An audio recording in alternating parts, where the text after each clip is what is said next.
Corona महामारी के बीच जहां पूरा संसार परेशान है, हर देश प्रयास कर रहा है कि इस महामारी से बाहर निकल पाए, ऐसे में इंडिया में किस तरह की पोजीशन है ये सबके सामने है। और लगातार सरकार लगातार किसानों के लिए भी काम कर रही है, हर सेक्टर के लिए काम करने की कोशिश कर रही है, दोबारा फिर से उनको रिवाइव कर रही है। इन सारी बातों को किस तरह से देखते हैं पूर्व विधायक दीप नारायण सिंह यादव, उनसे बात करेंगे। सबसे पहले तो विधायक जी बहुत बहुत शुभकामनाएं जन्माष्टमी की आपको। धन्यवाद आपको। मेरी तरफ से भी सभी लोगों को भगवान श्री कृष्ण की जन्माष्टमी के अवसर पर हार्दिक शुभकामनाएं।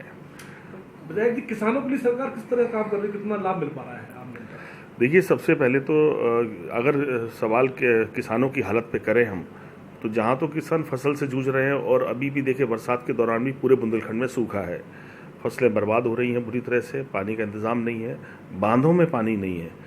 वहीं देश के दूसरे भागों में बाढ़ आ रही है, लेकिन यहाँ पर देखो सूखे की स्थिति है। अभी भी ये स्थिति है कि अगर आप देखेंगे तो माता टीला बांध या सुकमा डुकमा बांध, पारिच्छा बांध, जहाँ माता टीला से पीने के पानी का इंतजाम होना था, वो पीने के पानी के काबिल भी अभी पानी नहीं है। इसलिए गंभीर संकट में है किसान। सरकार को इस पर बहुत गंभीरता से विचार करना चाहिए। वहीं दूसरी तरफ बीमारी खड़ी है, जैसे महामारी के अभी भी जो रूप बढ़ता जा रहा है वो एक भयावह स्थिति पैदा कर रहा है। भली मजबूरियां हैं आज आदमी के सामने कि उससे जिंदा रहना है, कुछ ना कुछ करने की कोशिश करनी है और करने की कोशिश कर रहा है, वो निकल रहा है, रिस्क ले रहा है, जान पे खेल रहा है। लेकिन फिर भी महामारी जिस तरह संख्या बढ़ रही है, अभी आप जो आंकड़े देख रहे होंगे कि पहले 15 दिन में 10 लाख लोग मरीज हो रहे थे, आज ये स्थिति है कि 3 दिन में पूरी दुनिया में 10 लाख मरीज हो रहे हैं। तो मैं कह सकता हूँ, और अगर इंडिया को उससे हम जोड़कर देखते हैं तो जो तेज़ी है बीमारी के परिणामों की, उसमें हिंदुस्तान बहुत तेज़ी से आगे बढ़ रहा है। तो मैं कह सकता हूं कि ये गंभीर चुनौती हमारे सामने खड़ी है। देश की सरकार, प्रदेश की सरकार का ही सवाल नहीं है, बल्कि सरकारों के सामने सबसे पहली प्राथमिकता कैसे हम कोरोना से लोगों की ज़िंदगी बचाएं, लोगों को भी इस रास्ते पर ले जाने की कोशिश करनी होगी, कैसे उस बीमारी से हम बचें। मैं सोचता हूँ कि इस पर बहुत ज़रूरी काम करने की आवश्यकता है, जिससे सबसे पहले लोगों की जान बचाई जा सके। दीपक, बच्चों की शिक्षा को लेकर ऑनलाइन लगभग पूरा कर दिया गया है, बच्चों को कंप्यूटर लैपटॉप की व्यवस्था भी है, लेकिन कुछ तबका ऐसा आज भी है, मजदूर वर्ग, जिनके पास लैपटॉप या मोबाइल नहीं है, उनको कैसे देखते हैं, उनके लिए क्या होना चाहिए? देखिए, मैं आज कह सकता हूं कि अखिलेश जी की दूरदर्शिता का परिणाम आज दिखाई पड़ रहा है। उन्होंने इस प्रदेश के 17 लाख लोगों को लैपटॉप बांटने की योजना बनाई और 17 लाख से अधिक लैपटॉप इस प्रदेश के लोगों के, नौजवान किसानों, मजदूरों के बेटों तक पहुंचे। लेकिन फिर भी आज जो हालात हैं, उन हालातों में स्कूल नहीं खुल रहे, ऑनलाइन शिक्षा की बात हो रही है। आप बताइए, इस देश में हज़ारों लाखों गाँव में ऐसी स्थितियां हैं, हज़ारों गाँव में, जहाँ पर लोगों के पास ना तो मोबाइल ही नहीं है, एंड्रॉइड मोबाइल नहीं है, कैसे आप ऑनलाइन पढ़ाएंगे? तो मैं कह सकता हूँ कि अगर योजना रिपीट हो गई होती, यदि उत्तर प्रदेश में ही ये लैपटॉप योजना चलती रहती और देश में भी लैपटॉप योजना की तरह योजना बनाई गई होती, तो कम से कम इस दौरान भी हम बच्चों को पढ़ा सकते थे। मैं कह सकता हूं, जब तक उनके पास एंड्रॉइड फ़ोन नहीं है, वो कैसे ऑनलाइन आएंगे, कैसे पढ़ेंगे, कैसे जुड़ेंगे? तो मैं कह सकता हूं, ये कोई अभी आज की स्थिति में तो सिर्फ एक औपचारिकता कह सकते हैं इस तरह से पढ़ाने की बात। आप इस देश में, जिस देश में इतने सारे गांव हों, इस प्रदेश में इतने सारे गांव में लोग बसते हों, जिनकी हालत बड़ी ख़राब हो, जिनके घर में मोबाइल ना हो, और एंड्रॉइड मोबाइल तो बहुत महंगा है, कैसे बच्चों तक पहुंचेगा? मैं कह सकता हूं, इसमें सरकार को जुड़ने की ज़रूरत है। एक बार फिर लैपटॉप योजना, आईटैब योजना या फ़ोन फ्री कैसे लोगों तक पहुंचे, इसको पहुंचाकर अगर इंतज़ाम की तरफ बढ़ेंगे तो मैं सोचता हूं सफल हो सकते हैं, वरना अभी तो सिर्फ औपचारिकता है ऑनलाइन की बात कहना।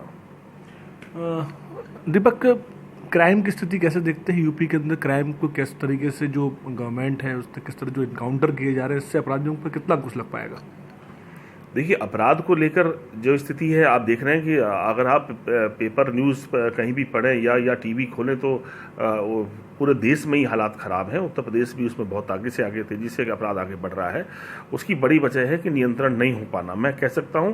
और एक तरफ, दूसरी तरफ समस्या खड़ी हुई कि जो लोग लौट कर आए हैं, बेरोजगार हो गए लोग, घरों में कुछ है नहीं, किसी के घर में अगर गरीबी के कारण कोई बीमार है तो वो इलाज के लिए जा नहीं पा रहा क्योंकि कोई साधन नहीं दिखाई पड़ रहा है, और भी जीवन से जुड़ी समस्याएं खड़ी हैं। तो मैं कह सकता हूं कि अगर जल्दी ही हमने कोई ऐसे कदम नहीं उठाए जिन कदमों से जिन लोगों को रोजगार मिल सके, जैसे उनकी ज़िंदगी पटरी पर आ सके, मैं कहता हूँ तभी नियंत्रण होने वाला है। बड़ी भयावह स्थिति होने जा रही है धीमे धीमे।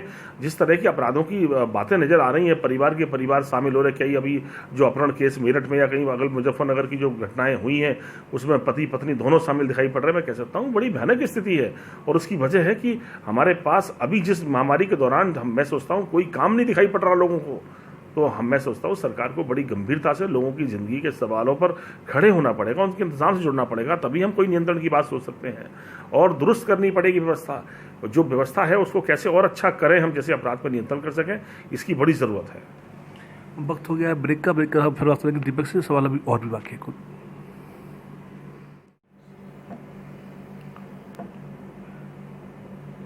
कोरोना महामारी के बीच पे व्यवस्थाओं को पटरी पर लाने के लिए केंद्र सरकार, राज्य सरकार लगातार प्रयास कर रही है कि लगातार नई इंडस्ट्रीज की बात हो रही है, तो नई इंडस्ट्रीज को किस तरह से देखते हैं और यदि पुरानी चालू की जाए तो कैसा रहेगा? दीपक, क्या इस पर राय रखते हैं अपनी? देखिए, मैं कह सकता हूं कि अभी जो सर्वाइव बिजनेस है, जो परिस्थितियों बस जिनके अब सब चीज़ें घट गई हैं, काम पर लोग नहीं लौट पा रहे हैं या उनके पास आर्थिक संकट खड़ा हुआ है, तो उस इंडस्ट्री को हम लोग अगर मजबूत करें, क्योंकि वो इंडस्ट्री चलती हुई इंडस्ट्री है, जो भी उद्योग अभी चल रहे हैं उनको कैसे हम और ज़्यादा बल दे सकें जिससे कि वो लोगों को रोजगार देने में सहायक सिद्ध हो सकें। और भी क्योंकि आज हर क्षेत्र में प्रोडक्शन बहुत तेज़ी से घटा है, महंगाई बड़ी तेज़ी से बढ़ने वाली है प्रतिदिन। मैं कह सकता हूं कि अगर प्रोडक्शन पर ध्यान नहीं दिया गया तो जो ज़िंदगी की ज़रूरत की सारी चीज़ें कहीं ना कहीं किसी दूसरे रूप में आने वाली हैं। तो मेरा ये मानना है आज की तारीख में कि सरकार जो अलाउंस अभी सरकार ने कल किया कि हम सब्सिडी देंगे या जीएसटी पर लाभ देंगे या इस तरह की तमाम बातें बताई गई हैं, वो बातें तब लागू होंगी जब 2-4 साल इंडस्ट्री को खड़े होने में लगेंगे, फिर उसके बाद लाभ की बात होगी। अभी एक दिन एक पल ज़िंदगी का कैसे चले, इस पर लड़ाई है। मैं कह सकता हूँ कि जो भी सेक्टर है जो लोगों को रोजगार दे सकता है, वो कोई भी इंडस्ट्री हो, वो जो भी इंडस्ट्री आपकी इस समय वर्तमान में चालू है या चल सकती है या चल रही है, उसको गवर्नमेंट कैसे सपोर्ट दे, जिससे कि वो और ज़्यादा व्यापक रोजगार सृजन कर सके और वो अपने प्रोडक्शन को बढ़ा सके, जिससे लोगों की ज़रूरतें पूरी कर सकते हैं। अगर मेरे सुझाव से इस पर जल्दी से काम हो गया तो बहुत सारा लोगों को मिल सकता है। अभी दीपक, मनरेगा एक बहुत ही अच्छी योजना मानी जाती है, लेकिन मनरेगा देखने को मिलता है कि ग्राम प्रधान या जो नीचे के लोग हैं वो मिल के जेसीबी से काम करा लेते हैं और जो बाकी इम्पैक्ट नहीं मिल पाता है। तो जब नीचे स्तर पर इस तरह की लापरवाही तो फिर उसका फायदा कैसे बचेगा? देखिए, मेरा शुरू से एक मत रहा है कि सरकार का कोई भी योजना बने, वो योजना सिर्फ एक मकसद के लिए नहीं बने बल्कि बहुमकसदीय हो। उसका मकसद पहले ये हो कि पैसा जो बर्बाद हो लगने जा रहा है वो बर्बाद ना हो, वो कम से कम किसी यूज़ में आए, वो उसका उपयोग हो, जनता कर सके, लोग कर सके। क्योंकि कहीं ना कहीं जो धनराशि आवंटित चाहे देश की सरकार करे या प्रदेश की सरकार करे, वो पैसा तो लोगों का है। वो सरकार का पैसे का नाम है, पर असली बात यह है कि लोगों का पैसा है। तो मैं कह सकता हूं कि लोकतंत्र में सबसे पहले योजना बनाते समय, जैसे मनरेगा की योजना को मैं कहता हूं कि आधी सफल और आधी फेल योजना। जैसे अगर आप तालाब खोद रहे हैं तो ठीक योजना है, क्योंकि पानी भरकर उसमें कुछ ना कुछ पानी का उपयोग करके आप सिंचाई, आप पेयजल पे काम कर सकते हैं, भूजल पे भी काम कर सकते हैं। लेकिन यदि मैं सोचता हूँ कि और बंदी डालने की योजना, उससे बेटर है कि नहर की योजना बनाएं। ऐसा आजकल आप देखें, मैं कह सकता हूँ कि जहाँ जैसे नहरी क्षेत्र है, जहाँ नहर से तालाबों को कोई लिंक नहीं है, एक समय ऐसा भी आता बीच बीच में जब नदी में पानी होता है, तालाबों में पानी नहीं होता। तो अगर हम नहरों से नदियों को, तालाबों को जोड़ दें, जो पानी के सोर्स है जाने, वैसे जैसे नहर से अगर हम लिंक कर दें कि बरसात के दिनों में जब नदी में एक्स्ट्रा पानी होता है और जब नदी बह रही होती है तो हम नहरें चला देते हैं, नहरें चलाकर हम तालाबों को भर सकते हैं। कि ऐसा क्षेत्र जहाँ नहर की सुविधा है और तालाब पानी वर्षा नहीं हुई तो तालाबों को भरकर हम जानवरों की जान बचा सकते हैं, बहुत सारे पेयजल पे काम कर सकते हैं। मैं कह सकता हूँ कार्य योजना मनमर्जी की बनती है। या तो प्रधान की सोच अगर छोटी है तो वो ऐसी जगह योजना बना देंगे कि पैसा कैसे निकाला जाए। बहुत सी जगह जेसीबी लोग यूज़ कर ले रहे हैं। तो मैं कह सकता हूँ कि उसके मकसद तय होने चाहिए। पहला मकसद ये कि कम से कम योजना ऐसी बने जो लोगों के लिए कुछ लाभदायी हो, नंबर फर्स्ट, पहली प्राथमिकता। दूसरी प्राथमिकता वो लोगों से जुड़ी हो, लोग उसमें अपना काम कर सकें, काम करके उसको न केवल श्रम का उन्हें लाभ मिले बल्कि उस लाभ से लोगों को भी लाभ मिल सके। इस तरह की योजना बननी चाहिए। दीपक, भारतीय जनता पार्टी की जहां राज्य में सरकार नहीं है वहां पे जोड़ तोड़ का माहौल रहता है। अभी राजस्थान की स्थिति रही, एमपी की स्थिति रही, तो इससे आम जनता पे क्या फ़र्क पड़ता होगा?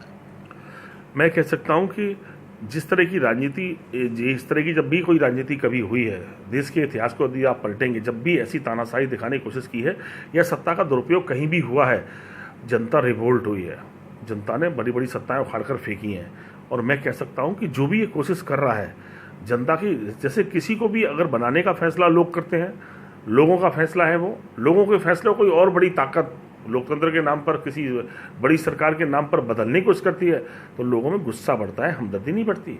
आप जिस जोड़ तोड़ की तरफ जा रहे हैं, मैं कह सकता हूं जैसे मध्य प्रदेश का घटनाक्रम है, आपने सरकार को गिरा दिया, सरकार अपनी बना ली, जिस तरह से आप दबाव बनाकर या ये लालच देकर इस्तीफा दिला रहे हैं, मैं कह सकता हूँ इससे छोटा मोटा चुनाव दबाव बनाकर आप हो सकता है जीत भी जाओ, और बड़े लोगों के मन से विश्वास को हार रहे हैं आप एक अच्छी देश की बनाने की बात कर रहे थे और सत्ता की खातिर अगर गिरकर काम करते हैं, तो मैं कह सकता हूं कि इससे कहीं ना कहीं लोगों के मन में ठेस पहुंचती है, आघात पहुंचता है, लोग गुस्सा बदलते हैं, और जब लोगों को गुस्सा जब वोट के दिन सामने आता है तो बड़े बड़े सियासी सिंहासन बदल जाते हैं। दीपक, स्वास्थ्य के लिहाज से यूपी गवर्नमेंट ने कितना राहत देखा, चूँकि आप गांव क्षेत्र में रहते हैं, शहर में रहते हैं, तो आम जनता का क्या फीडबैक है स्वास्थ्य के लिहाज से?